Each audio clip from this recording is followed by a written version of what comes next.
भारतीय घराघरात दिवसाची सुरुवात चहानेच होते असे म्हटले तर वावगे ठरणार नाही.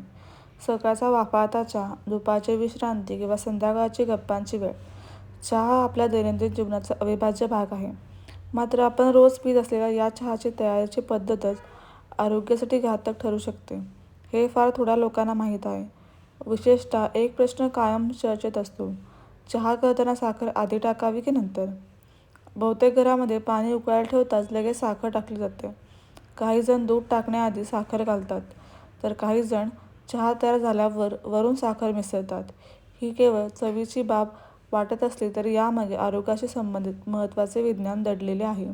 तज्ज्ञांच्या मते चहा बनवताना साखर घालण्याची वेळ चुकीची असल्यास त्याचे शरीरावर विपरीत परिणाम होऊ शकतात. चहा बनवण्याची योग्य प्रक्रिया काय असावी? सर्वसाधारणपणे चहा बनवताना या गोष्टी असतात: पाणी उकळणे, चहा पावडर टाकणे, दूध घालणे, साखर मिसळणे.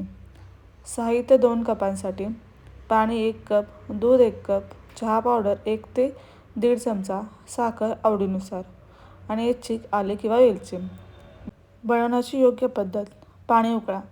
भांड्यात 1 कप पाणी घ्या. त्यात हवं असल्यास किसलेले आले किंवा वेलची घाला आणि उकळी येऊ द्या. चहा पावडर टाका. पाणी उकळल्यानंतर चहा पावडर घाला. 30 ते 40 सेकंद मंद आचेवर उकळू द्या, जेणेकरून रंग आणि चव नीट उतरेल. दूध घाला. आता दूध घाला आणि चहा मध्यम आचेवर 1 ते 2 उकळ्या येऊ द्या. गॅस बंद करा. चहा तयार झाल्यावर गॅस बंद करा. साखर शेवटी घाला. कपात चहा ओतल्यानंतर साखर मिसळा. यामुळे साखर जास्त तापमानात उकळत नाही आणि चहा अधिक आरोग्यदायी राहतो.